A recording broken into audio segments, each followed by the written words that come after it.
Hello, this is Brian Williams, and welcome to the Greater Southington Business Podcast. Throughout my career as an investment advisor and working alongside entrepreneurs, nonprofit directors, and business leaders, I've heard some amazing stories. This podcast was created to tell the stories behind the local products and services you use every day. This podcast is designed to inform and inspire. So let's talk a little bit about the history of the organization and how it got started. So back in 2003, the William Casper Graustein Foundation issued a grant. It went to the United Way of Southington, and it was to explore issues around early childhood. And that grant then got transferred to the YMCA, and then in 2006, it got transferred to the Community Foundation of Greater New Britain, who is still very involved with the Early Childhood Collaborative, or ECCS, as our fiscal agent. And so at the time the organization was started, there was a focus to start a family resource center and to promote all-day kindergarten. And both of those goals have been accomplished. What did you move on to from there? What were the next set of issues? So the next set of issues were really about putting together a community plan. And Graustein funded a second grant, so that way a plan could be put together and a lot of research could be done on the various types of data that are around young children, how many children there are, what some of the health outcomes are, what are some of the educational outcomes, and to determine what really the next step should be. And so that plan was wrapped up probably about 5 years ago. And since then, the person who was the director at the time moved out of town, and I was hired as the new director 3 years ago this month. Okay. And what kind of background did you have that helped you lead into this position? So my background is actually unrelated to early childhood. Okay. But I started in the insurance industry, moved over to the technical field, and was doing a lot of work with project planning, with grant writing, event planning, marketing. And so when this position became available, they were looking for someone with all of those skills. Mm-hmm. They were not looking for an early childhood teacher. They wanted someone who could administer and lead the organization. And so someone who was involved knew that I was interested in moving from the technology field into the nonprofit arena and had actually taken a class about nonprofit marketing to learn the terminology they use on the nonprofit side, and suggested I apply. And so I was selected, and officially this is a half-time position. Okay. So it sounds like maybe that your background in the data actually helps a little bit with this and plowing through some of the numbers and running some reports there. Definitely. And because I raised children here in town and knew all kinds of things about childcare, going through the school system, Boy Scouts, I was able to connect on the early childhood side as well. Right, so you know the right people to talk to get things done, right? And so the rest of your background as far as the grant writing, did you find you had to do a lot of that early on, or was that more of a later stage? No, I had to do that early on. The Early Childhood Collaborative, when I first started, received a small amount of money from the state of Connecticut. Okay.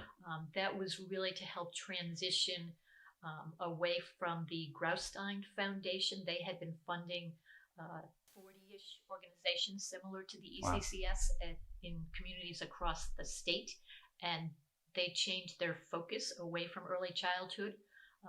So they gave some money to the state, who distributed it, but all of the rest of our funding comes strictly from donations and from other foundations. So the Community Foundation of Greater New Britain, in addition to being our fiscal agent, supports us, and we've received several grants from the Main Street Community Foundation and one from the Pettit Family Foundation. Okay. So you're totally off state funding now? No state funding, no town funding, no Board of Ed funding. Okay. And is that something you'll see continue, or do you think they'll jump back in later on? I would love for the town to get more involved. Mm-hmm. I do not see that happening at the state level. And in the meantime, we're working to expand people who donate. Okay. And with your focus being Southington, is there other organizations in surrounding towns or in the state that you work with or trade ideas? So we belong to an organization called the Connecticut Early Childhood Alliance, which does advocacy at the state level and has organizations similar to ours, as well as daycare centers, other nonprofits like the Diaper Bank. Um, and so we share information. And then there is a new group which is being formed of organizations like the ECCS, who focus on their own communities. So they're actually so new, they're still debating on what the name should be, but it will be something along the lines of the Connecticut Community Child Care Alliance. Right. Okay. That makes sense. They all kind of, so many of these organizations sound so similar, but it's good to have something that's a very local focus, because trying to do anything on the state level, because every town is so different. Right. And you have to be able to navigate that. So I'm sure it's helpful to have something very local. So aside from that first group of problems that you looked to set out to change, what was the next group of problems that you looked to solve? So one of the issues identified in the development of the community plan was kindergarten readiness, Okay. making sure that children are prepared for school. And what the kindergarten teachers are seeing, especially more recently, is that some of the skills that children in earlier generations learned are not happening now. Children are showing up in kindergarten and don't have the physical strength to sit in a chair. They don't have the strength in their hands to hold a crayon or to use scissors. And that's because they're spending a lot more time on screens, and they're not outside running around on the playground developing the muscles in their arms and their bodies. And they're not playing with small things at home like Legos or blocks. They're swiping and they're not building that hand strength. Okay. Yeah. And that's too bad, because there is a lot of really good playgrounds around, and a lot of that stuff doesn't cost a lot to do. It's just really making the time investment to get that stuff done. Correct. And if anybody is looking for a list of playgrounds, we have one on our website in the resources section. Okay. And you also do some stuff on social media with your playgrounds, where you highlight certain areas and we do. This summer we're highlighting a playground or park every single week. Okay. So people know what's out there. One of the other things we've been doing as far as kindergarten readiness is a kindergarten workshop series for parents and for childcare providers. And so we've talked about numeracy skills and literacy skills and developmental skills, getting back to that gross and fine motor activities. And so this coming year, that will be held in January, right after the kindergarten information session that the school district holds. Okay. And is there a list of even motor skills or certain tests that parents should be trying with their children at certain ages?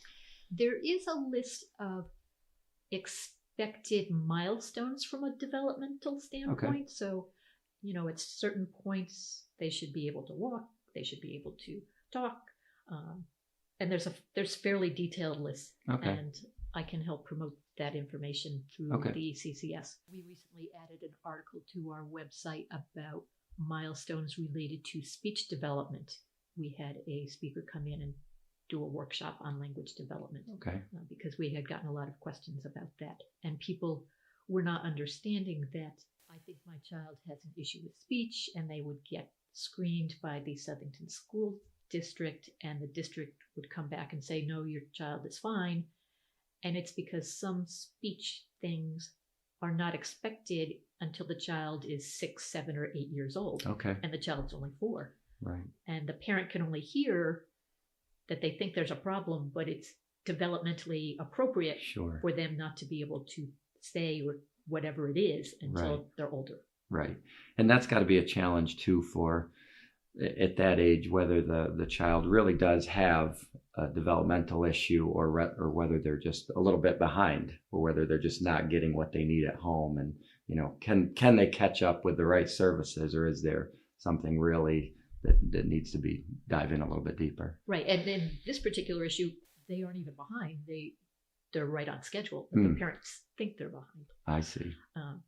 And so if people have concerns, there's 2 sets of programs. If the child is under the age of 3, that type of screening and support goes through the Connecticut Birth to 3 program. Okay. And then once the child turns 3, it is through the Southington School District. Okay. Who would do any screening and provide services. And so the Early Childhood Collaborative has information about that on our website, and we've done a workshop on the transition from the Birth to 3 program to the 3+ program in the school district, because some of the criteria is different and the language is different and the screening tools are different. Mm-hmm. And so we've heard that parents have had difficulties or been frustrated or just don't understand what the differences are and the transition. Right. And sometimes it's just a matter of parents getting their children around other children to just kind of compare, not heavily really, compare, but just to see where their child is, because they might be only with a couple family members or a couple kids in the neighborhood who might be far ahead or far behind. And it's tough to get a read on that sometimes. So you do need to get around other children or bring in a professional to take a look. And having that experience is part of what's known as a preschool experience. Mm-hmm. It's important to have children, before they show up for kindergarten, to be in social settings with other children. If the first time that they're in a classroom is when they show up for kindergarten at age 5, it's very difficult for the child. And so we encourage all children to have some sort of preschool experience. And we've been tracking that statistic. And historically, it's been around 80%. And then 3 years ago, it was 88%. And the last couple of years, it's been about 92%. Okay. And a preschool experience could be they're in an all-day childcare setting that has a preschool program. It could be a traditional nursery school program, sure, half day, couple days a week. It could be showing up for multiple programs at the Southington Library, mm-hmm, and those are free. It could be attending programs at the Family Resource Center, which runs 6 to 8 week programs, also free, with the child and a caregiver. And so we strongly encourage people to expose their children to have a preschool experience. Unfortunately, if people are interested in nursery school type settings, there are limited spots, and right, they open for registration depending on the program, December, January, February for the following September. And you sign your child up when they're 2. I'm still getting calls from people saying, I want to sign my child up for preschool, nursery school for the fall. And those spots have been full for months. Wow. What do you do in that situation? How do you help those people? So on our website, we actually have a page that talks about preschool experience, and I've been trying to track who has openings and who does not. So that helps parents in that they don't have to call some of the schools where I know the spots are full. Right. Or if they have a waiting list. And the centers and preschools have been very good about letting me know that we're opening a new classroom, we'll have some space, we're reconfiguring, whatever it is, so that way I can help get the word out, because they want those spots to be full as well. Right. We have been expanding on our site that we have a listing of all the preschool centers and nursery schools. And because the ones in town are full, we've been adding more listings of places outside of town. So just over the line, Cheshire, Plainville, Wookett, sure, to give people other options. And then we've been encouraging people to take advantage of some of the free programs that are not traditional nursery schools, like at the various libraries. Doesn't have to be the Southington Library. A lot of the libraries have programs for preschoolers, or at the Family Resource Center, just so that they can have a situation where they can get their child to interact with other young children. Yeah, it's amazing how many free programs there are out there. I mean, obviously our focus is on children, but even for seniors and teens, I mean, there's a lot of great programs going out there. It's just a matter of getting that message out there and encouraging people to look for this kind of stuff. I hear a lot about I can hear a lot of the background that you have in data coming through. So I'm wondering if it's a little bit easier now that you've been around, if the organization has been around a while, that you're actually collecting your own data, whereas maybe when the organization started or when you first came aboard, you were looking for other data sources. And now that you've got a little traction here, you can track this kind of stuff. So some of the data, by definition, I need to get from whether it's the town clerk's office who tells me how many babies are born when I reach out to them. As an aside, in 2018, there were 379 babies born to Southington families. A lot of the school data I have to get from the school system. And so I know from them, the last couple of years, there have been 100 more children who have showed up to register for kindergarten than were born in town for the same cohorts. Okay. So that means that there's an awful lot of young families moving into town. Who were not living here when the child was born. Interesting. Some of the data has to then go to the state before I can get it back. Okay. So the town clerk's office counts how many birth certificates there are and how many babies were born, but the analysis of the other data on the birth certificates, like was the mom foreign born or not, they don't do that calculation in-house. They have to send it off to the state, and then 2 or 3 years from now, I'll find out that how many foreign-born mothers there were. So I think the most recent information is from 2015. It's like 17% of the babies born in Southington, their moms were not born in the United States. Wow. And that's another one of those wow types of statistics that when people think of Southington, they think it's a all-white middle-class type of community. But that is not the case anymore. No. It's becoming more racially diverse, and it's also becoming more diverse from an economic standpoint. Sure. And that's important to you because you have to provide services to people. And like we talked about the education, you've got to get that message out, maybe even in multiple languages and multiple, situations. So you have to be able to communicate in a lot of different ways. People coming into Southington, do you have any, not necessarily in the data, but reasons why the young families are coming in here? Sounds like they're having children elsewhere and coming here. Is there a particular, is it you? Are they coming here for your services, or what's attracting people to Southington? I would say that they are attracted to the school district and the school system, which has a great reputation. The cost of living here is lower than in other communities in the state. And I think the town has a good reputation for taking care of its own. Okay, good. And the school systems, with the data that you have, they have to plan for extra kindergarten teachers and then extra first. Do they do a good job of that data? Using that data? So they need to really start that process, the school district, in January for the following year. So at the end of January, they sponsor what's called a kindergarten information session, and they try and get every parent who will be sending a child to school in kindergarten to show up and hear about how the process works and how the registration process works and the busing in the school day and all of the questions that a new kindergarten parent would have. And they want people to then officially register when that opens up in March. Okay. September, but the school district needs to know that because in March, part of the registration is the parent needs to bring the child with them to the school that the child will be going to meet with the kindergarten teacher, and they kind of go around the room and meet with a reading specialist and a couple of other folks.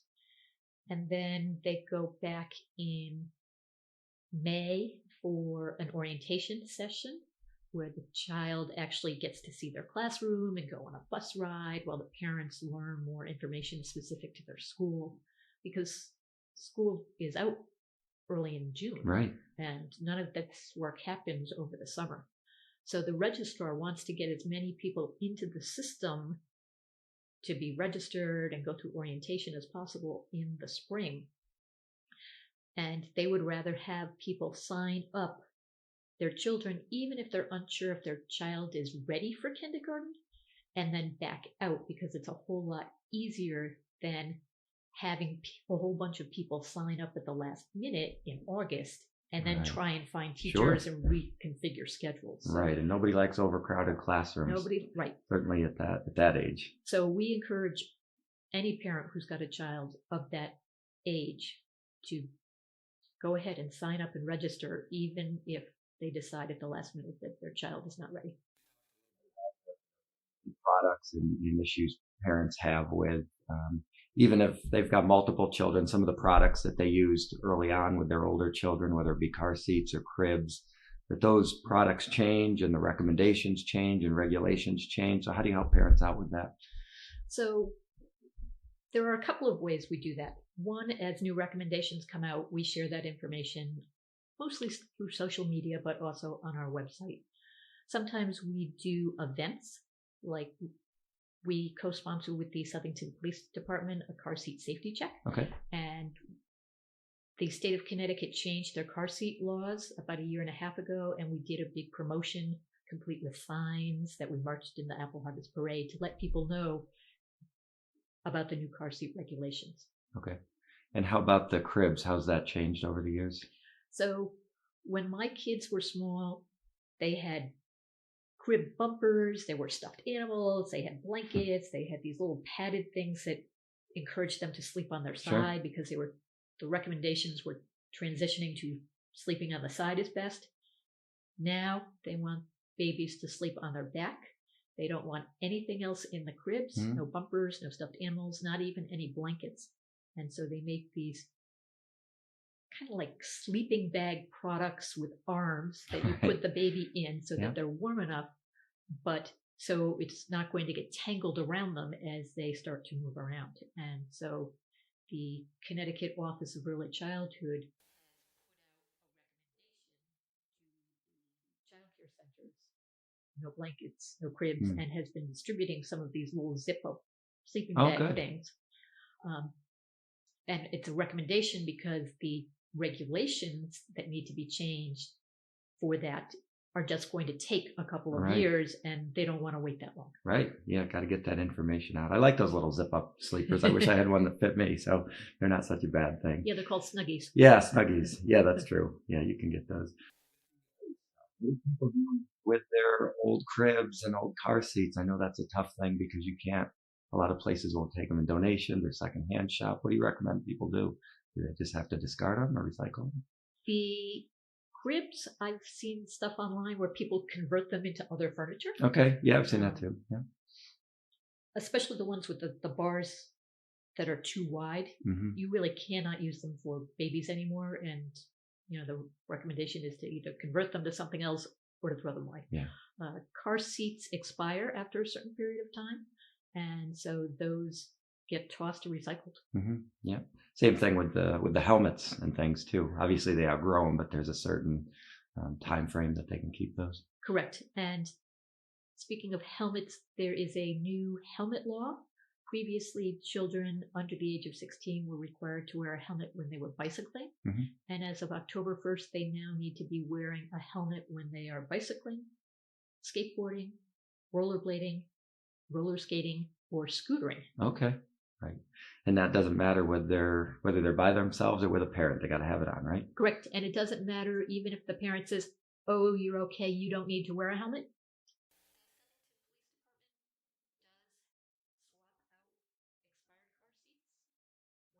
Car seat safety checks for new ones. If they find when they're doing a check that there's an issue with your car seat. And Southington Community Services does have some car seats occasionally that they can either pull out of stock or can help find car seats if needed. Okay. What else are you doing to get your message out there? Obviously, you have your website and your social media. Is there anything new or any sort of initiatives that you're focusing now, especially being sort of at the start of summer here? So now that it's the start of summer, personally, I'm working on planning for the fall and what our next set of grants and initiatives are. We received funding from the Main Street Community Foundation Barnes Trust to focus on health issues. So we just wrapped up our second annual Bike Safe Southington event, where we brought in folks from Bike Walk Connecticut and did a bicycle safety event for children, like age 5 through 12. And we recently did as I mentioned, a car seat safety check. But there's a couple of other workshops that I need to do as part of that grant that I'll be scheduling for the fall that are more health related. A big issue for parents who are on their screens too much, but also So children, what are you recommending for ages and limits, and where can parents find out more information about that? So personally, I want to see children, especially very young children, on the screen as infrequently as possible. Sure. You lose the opportunity to teach your child and to do some of that serve and return if you're just putting a screen in front of them. So when you're at the grocery store, don't hand the child your phone. Right. You should be talking about, this pepper is green and this pepper is orange, and help me put the peppers in the bag, and let's walk over to the scale and weigh the peppers Right. and see how much they weigh. And do you think this 3-pack is going to weigh more than the peppers we put in the bag? Right. All of that communication about language, numbers, weights, you lose that if the child is Sure. just looking at the screen. I was at the Big E in the fall, and there's a lot of stuff to look at the Big E.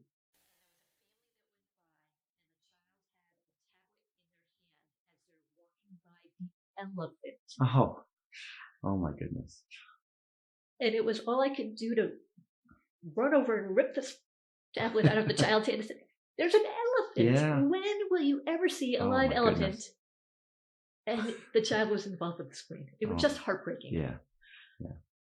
And they learn that from their parents. Parents are as guilty as the children are. Well, it's not so much that they learn it from their parents, but it was the parent who physically handed them the Sure. tablet. Right. So there are recommendations that have come out from various groups, and there are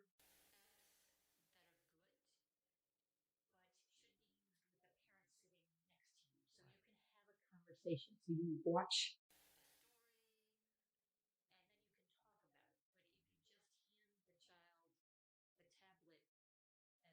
excuse, and that's it. They're not doing things like playing with blocks or Legos Right. or being outside. It really does impact the child.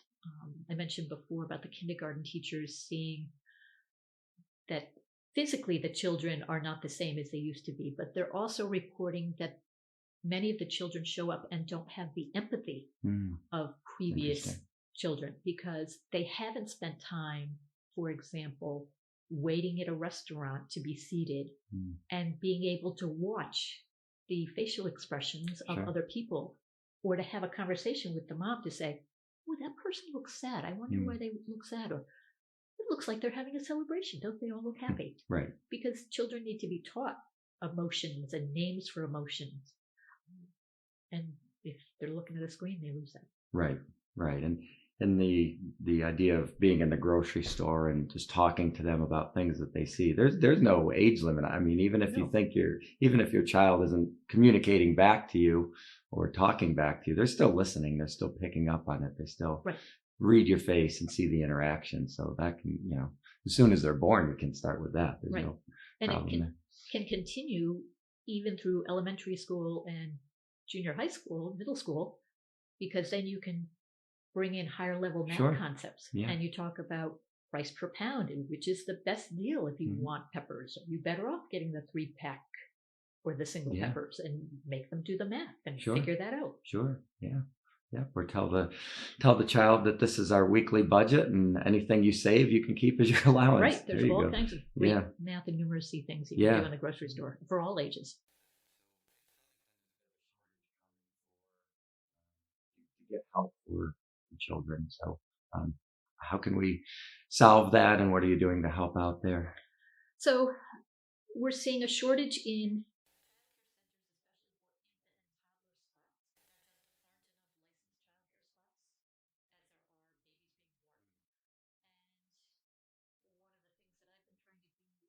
to let parents who are pregnant or have very young children who will need childcare in the future know that, so that they can start their search and get on a waiting list.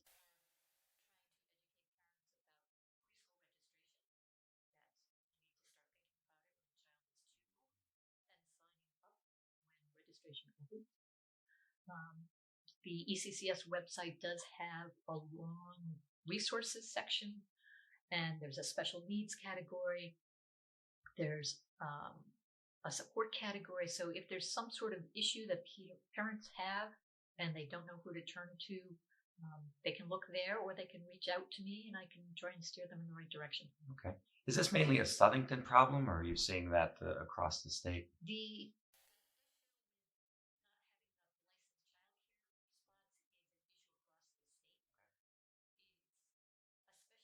especially an issue in some of the larger communities. Hmm. But it's kind of a perfect storm in that is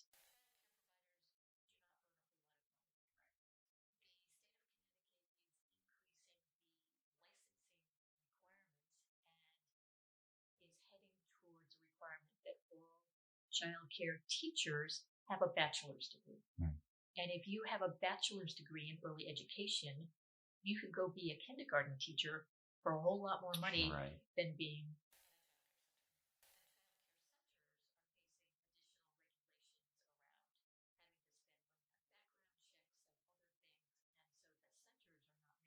As much money as they used to.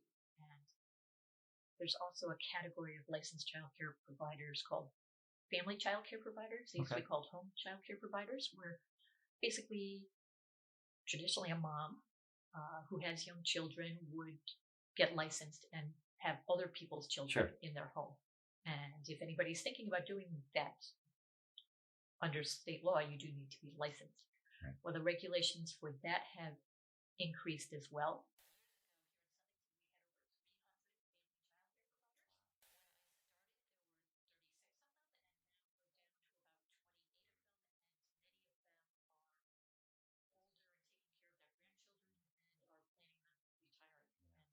The number of those spots just keeps shrinking. Yeah. And that's happening all over the state. Right. And that's a tough spot because you obviously want these people to be qualified in the background checks, but at the same time, if it prevents people from going into that as a career or offering that from home, it's really tough challenge. And the other part of it becoming a perfect storm is that already the cost to a parent for childcare is very high. It costs the same to send a preschooler full time to an all day preschool as it does to send your kid to UConn for tuition and fees. Yeah. And people aren't thinking that I'm going to need to come up with $250, $300 a week Right. to pay for childcare. And then if you have multiple children under the age of 5, that becomes very expensive. Sure. And then you still might need childcare before after care, even when your child is in school. Right. Right. And there are limited options for that. The YMCA does a great job of having a program either on site or at the Y site for every elementary school. But if you are not interested in having the Y care for your child, there aren't that many other options. Right. Yeah. And at least with college, that gets talked about a lot more. And Right. you have, in theory, 18 years to Correct. plan for it and, all sorts of loans and aids, but that's not available for children that are that young. There is aid for parents who meet certain income thresholds through the state of Connecticut called Care for Kids. And the information about that, again, is on our website. And we occasionally really promote it on social media. But it allows parents to get a subsidy if they are working to help pay for childcare. Okay. You wish everybody who was pregnant or had a newborn that you wish you could just get them all in a room and tell them about. Well, I would love them to know that Early Childhood Collaborative is a central resource for whatever they need.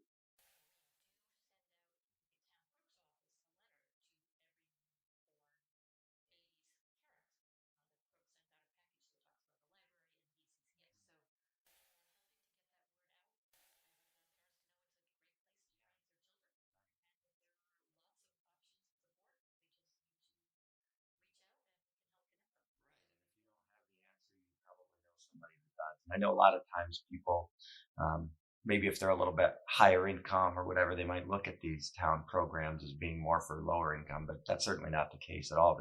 You're just here as a resource to provide information as much as anything else. Correct. Because our budget is limited, we're not providing any financial support to anybody, but we can point people in the direction that they need, whether it's because of a developmental delay, because they want some sort of park or playground to bring their child to, if they've got a health concern.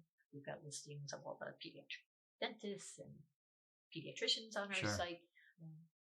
There's a lot to raising children successfully, and we can help. Okay. And if people want to donate to your organization, how do they do that?